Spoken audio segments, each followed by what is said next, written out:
Muito obrigada, Sr. Presidente. Cumprimento o Sr. Engenheiro. Sr. Engenheiro, vamos só aqui para aliviar um bocadinho e antevendo a intervenção da manhã. Eu queria que nos ajudasse, do ponto de vista comercial e da Caixa Geral de Depósitos, se uma pessoa se dirige à Caixa, pede um determinado financiamento, diz que as garantias que vai apresentar são estas e estas e estas, e que parte daquele financiamento se destina a obter uma participação qualificada num banco, cuja participação envolve o parecer do Banco de Portugal, a minha questão é: este contrato está fechado do ponto de vista comercial com a Caixa Geral de Depósitos, ou é um acordo, portanto, é um contrato sujeito a uma condição, ou são só acordos pré-negociais?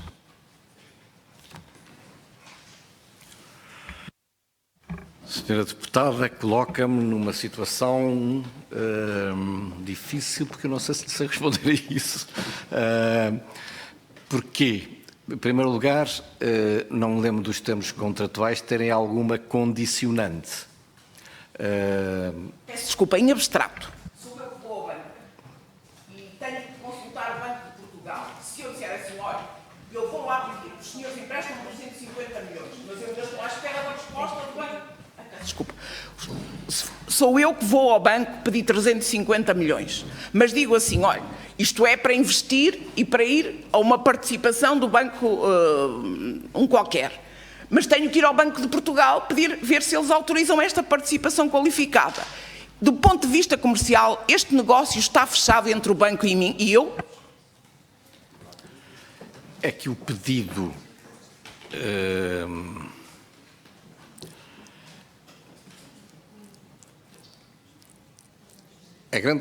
A grande questão é se a pessoa coloca essa condicionante, porque ele depois pode utilizar ou não utilizar, aquilo era uma conta corrente, pode utilizar ou não utilizar a conta corrente.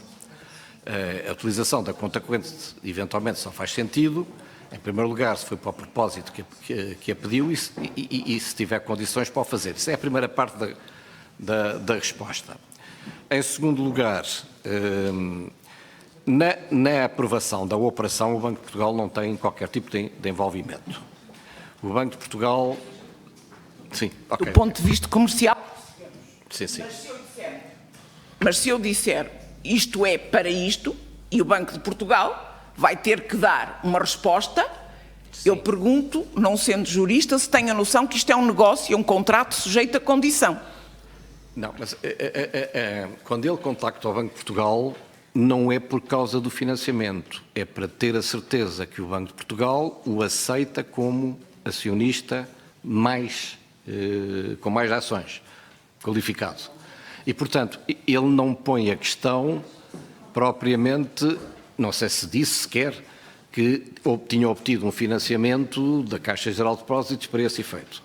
Agora, se a senhora deputada me perguntar se o Banco de Portugal, se soubesse que a totalidade das garantias eram exatamente essas ações, se tivesse indicação da exposição global, etc., etc., podia ter, eventualmente, alertado o banco para esse efeito. Mas depende muito das circunstâncias, daquilo que sabia ou não sabia e da maneira como o interlocutor se aproximou. Já vamos clarificar.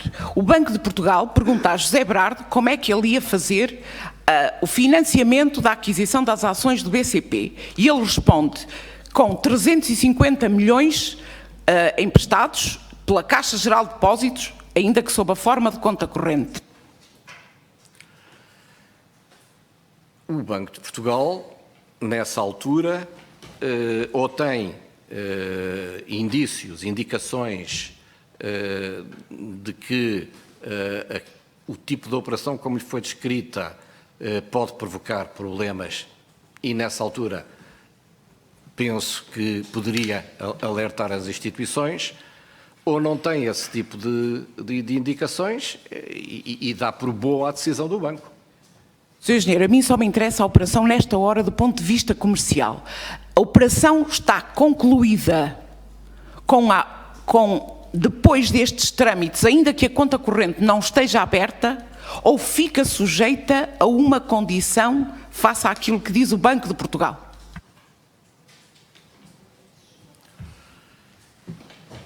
Eu acho que isso são questões de natureza contratual, senhora deputada.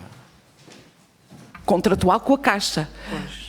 Mesmo que o Banco de Portugal não autorizasse a participação qualificada de José Berardo na aquisição, a Caixa Geral de Depósitos continuava a emprestar os 350 milhões para aquisições do BCP? Em primeiro lugar, provavelmente, o próprio interessado não iria requerer, porque não iria comprar. É a primeira parte da questão. Em segundo lugar, desde que não seja para o objetivo que está contratualizado, a Caixa naturalmente teria poderes para não o fazer. Portanto, estamos em condições de concluir que aquele era um contrato comercial de crédito, mas sujeito a uma condição, a autorização do Banco de Portugal para a participação qualificada na aquisição das ações. Penso que só podemos concluir, objetivamente, só podemos concluir que a probabilidade da execução daquele contrato, execução, isto é, entrada em vigor daquele contrato, está dependente da aprovação por parte do Banco de Portugal da idoneidade do proponente comprador. Traz, então, agora sim, agosto de 2007, o Banco Central Europeu faz uma intervenção no sentido de estabilizar o sistema interbancário. Portanto, 2008 já é um ano crítico em termos de crise financeira. E eu não sei se a Caixa e o senhor, que era presidente dela, têm a noção que a 22 de julho de 2008 vos passaram pela frente, sem contar com as garantias do BCP, 165 milhões de garantias de José Berardo que não executaram nem acionaram, sem contar com os do BCP. Se tiveram esta percepção, que se não tiverem, eu a seguir desmonto-as. Peço desculpa, mas não percebi.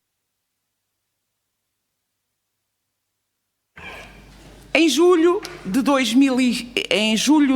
2007, conseguem um aval pessoal de 38 milhões de José Berardo por conta dos 350 milhões que ele ainda queria ter usado. Tinham em vosso poder, com as ações da Portugal Telecom, PT Multimédia, EDP, Brisa, Sonai SGPS e Sonaicom, o valor de 86 milhões de euros. Tinham mais de participações garantidas por ações, tinham mais 18 milhões de participações nas ações da Metalgest. E depois houve uma reversão de 23 milhões resultantes da participação de 100% da Metalgest na Parfiel, que integraram o contrato celebrado em 22 de julho. E a minha questão é, têm a noção de quando já a crise estava praticamente instalada no sistema interbancário, que vos passaram pela frente e não executaram 165 milhões de garantias de José Berardo e das suas participações dadas como penhor? Senhora deputada, isso já foi mais do que explicado anteriormente. Senhas do BCP, senhor. Mas não há 165 milhões de garantias sem o BCP? Não há, isso não... Na carta que eu dei resposta?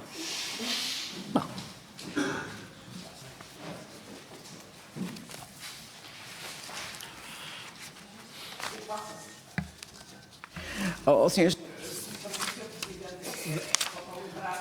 Senhora Deputada, não temos contado o tempo nas suas explicações, portanto, não há razão nenhuma para alegar, não temos que...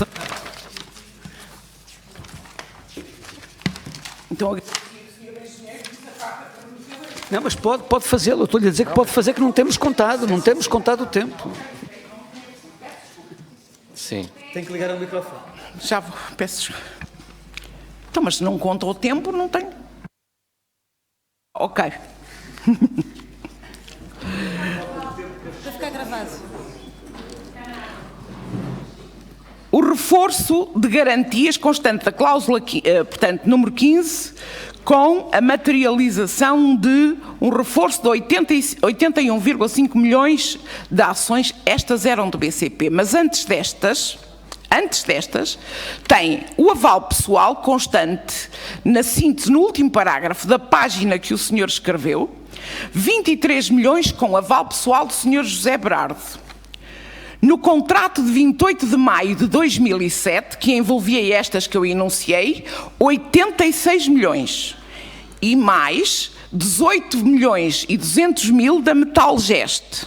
Sendo que há depois a reversão de 23 milhões, portanto, do crédito de 23 milhões resultantes da participação a 100% da Metalgest na Parfitel.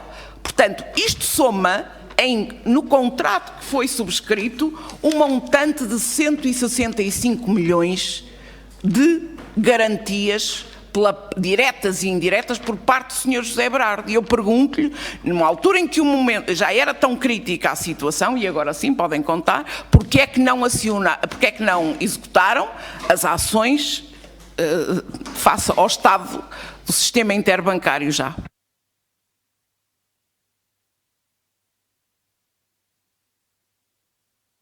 Está a referir?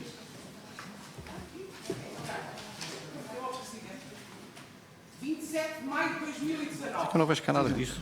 Esse é que é o problema.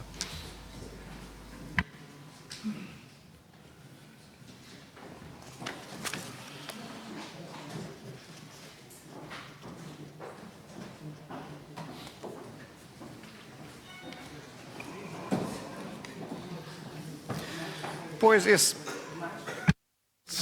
Senhor Deputado, não, eu acho que essa soma não é... Vamos lá ver, quando foi assinado o contrato dos 38 milhões, foi complementarmente assinado um acordo, foi adicionalmente assinado um acordo em que, no caso de incumprimento das garantias correspondentes a esse crédito, seria possível acionar um conjunto de outras garantias, e foram acionadas, que foram exatamente a participação da Metalgest detida na Parfitel, que era um conjunto de ações em empresas de telecomunicações, 50% das quais reverteram para a Caixa Geral de Depósitos, um reforço adicional de 81,5 milhões de ações do BCP, e com isso está reposta a situação contratual. Só depois, no final do ano, é que torna a haver incumprimento. E nessa altura é que é possível executar. Enquanto não há incumprimento, não é possível executar. Portanto, só na altura é que se coloca a questão de se deve ou não deve executar. Senhora, então pergunto-lhe, se chegaram ao ponto de vir aqui executar as da Parfitel, eu vou perguntar de outra maneira. Porquê é que não executaram as que foram dadas logo de garantia em 2007? Porquê é que não executaram as ações da PT que estavam dadas de garantia? Essas foram com certeza executadas. As ações que não são BCP seguramente foram executadas, porque não tinham o mesmo tipo de problema que as ações do BCP. Pois. Mas eu não sei se tínhamos ações da PT. Ok. E a mesma questão se levanta para a Sonoicon, porque entretanto a seguir estava a OPA no ar, e também a EDP.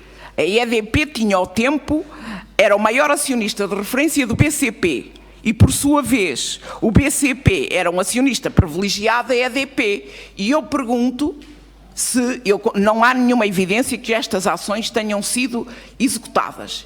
E eu pergunto se isto é mesmo assim, ou se havia interesses colaterais para a não execução, atendendo à participação no BCP que elas constituíam.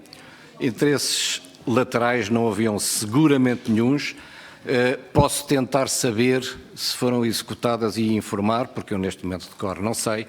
Eu só gostava também de referir um assunto. Senhores deputados, senhora deputada, senhores deputados, este assunto é tão difícil e tão complexo que não foi resolvido por nós, pelo Conselho seguinte, pelo Conselho seguinte, pelo Conselho seguinte. Só agora é que, há 2 meses, é que foi executado o Sr. Berardo. Não são todos um conjunto de pessoas sem sentido de responsabilidade. Pelo contrário, senhora deputada, é o elevado sentido de responsabilidade e de defesa dos interesses da Caixa e do país que situações como estas requerem muita reflexão e muita capacidade de procurar decidir de acordo com a melhor defesa dos nossos interesses. E quando eu digo dos melhores, dos nossos, são os interesses da Caixa, porque são a primeira responsabilidade que os gestores têm, são os interesses do Estado e, naturalmente, dos contribuintes. Senhor Engenheiro, longe de imaginar que são todos inábeis ou incompetentes, não é isso. Mas pode haver outros interesses subjacentes que esta Comissão tem a obrigação de tentar averiguar. No entanto, queria deixar-lhe uma questão.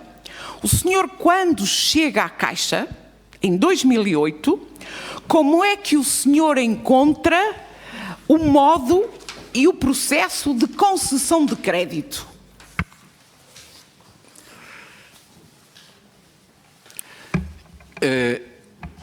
A concessão de crédito na Caixa Geral de Depósitos herdada é sensivelmente para os tempos em que se utilizavam aquele tipo de métodos, de critérios, de práticas, de procedimentos, era sensivelmente a mesma com que iniciei as minhas funções. À medida, porque entramos de facto já depois de ter iniciado a crise e, portanto, já depois de começar a haver um conjunto de alterações significativas, designadamente em termos de supervisão, ainda não tanto regulatórios, que vieram um bocadinho mais tarde, e de prática de procedimentos em termos de gestão de risco. E nessa matéria, durante o meu Conselho, foram feitas várias iniciativas complementares, mas eu não tenho razão nenhuma para dizer, até porque o Diretor-Geral de Risco era o mesmo, e eu considero das pessoas que o país teve mais competentes nessa matéria, o Dr. Vasco Doré, era exatamente o mesmo e utilizava, na altura, os métodos que constituíam um benchmark, na realidade. É, Sr. Engenheiro, de facto o diretor de risco era o mesmo, só que com o processo de agilização da concessão de crédito ocorrido em outubro de 2016, é que o risco passou a ser relegado para um segundo plano e a área comercial, e aqui estou a citar uma deliberação do Conselho de Administração que dizia na sua última transcrição, cabendo à rede e referindo-se à rede comercial, definir o limite da exposição da Caixa Geral de Depósitos. E esta supremacia da área comercial sobre o risco é que pode ter sido o grande descalabro de tudo isto. Pergunto eu se concorda com esta afirmação, que é minha. Senhora Deputada, a rede de um banco só decide, só tem delegação de poderes para decidir com base na utilização do scoring e do rating que são praticados na instituição, são automáticos e conferem uma capacidade de delegação nessa matéria, e desde que o scoring e o rating estejam atualizados e eventualmente revistos de acordo com novos inputs, é uma matéria de conferição de mandato que é praticada em todo o sistema bancário. Só a partir de determinado nível de decisão é que as decisões são completamente individualizadas e requerem um parecer de risco específico. Em qualquer circunstância, a decisão final, de acordo com as delegações de competência, tinha vários níveis e, a partir do nível da decisão que era feita comumente pelo administrador e pelo diretor do Pelouro, naturalmente o scoring e o rating podiam continuar a ser adotados, mas dependia do valor da operação, mas era complementado com parceiros de risco. E nesse aspecto, pronto, a minha experiência é que para a altura, estamos sempre a falar numa altura diferente da atual, porque de facto muito mudou nos últimos anos. Para a altura, eu devo dizer que a Caixa era benchmark. Terminar, se me permite.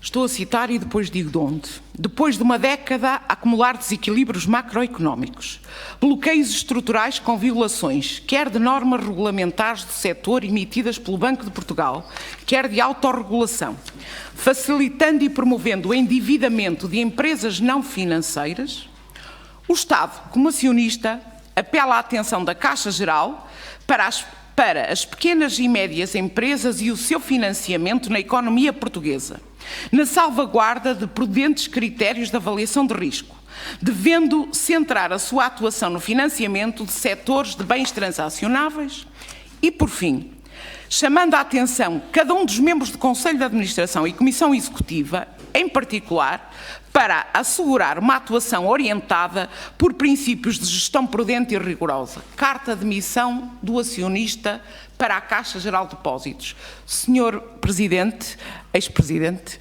Senhor Engenheiro, o que é que se lhe oferece? Isto faça tudo o que foi a atuação até que surgisse uma nova carta de missão para a Caixa Geral de Depósitos. Senhora Deputada, eu suponho que falei aqui na última vez que aqui estive e que eu sei, e que inclusivamente deixei documentação sobre essa matéria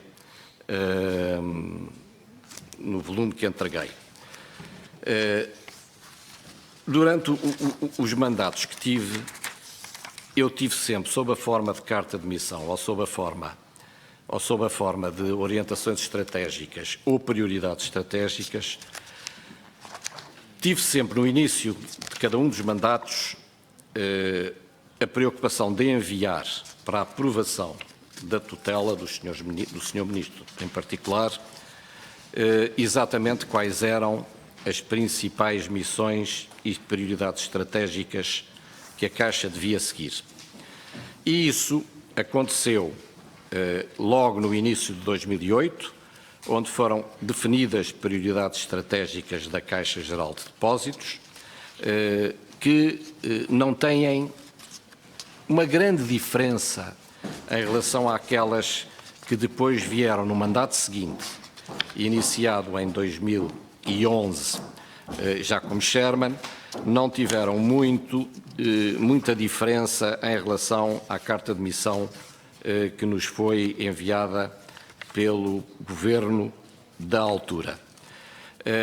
As diferenças substanciais têm a ver com conjunturas diferentes, ambas com preocupação do apoio à Caixa, à economia portuguesa, extraordinariamente importante num contexto recessivo, outra de apoio à exportação e internacionalização das empresas, particularmente relevante no momento em que há uma mudança do modelo de crescimento económico a partir de 2011, e isso tem, de facto, um impacto muito significativo, porque, ao mesmo tempo, significa que há uma redução, portanto, também significativa no que diz respeito ao financiamento dos bens não transacionáveis e, portanto, há uma capacidade de liquidez, uma disponibilidade para incentivar o financiamento aos bens transacionáveis. Mas houve sempre essa preocupação e houve sempre aprovação da parte dos governos. A Carta de Missão resulta exatamente de uma proposta efetuada, de que resultou a carta de missão que recebemos.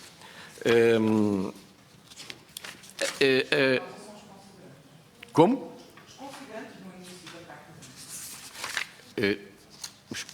Sim.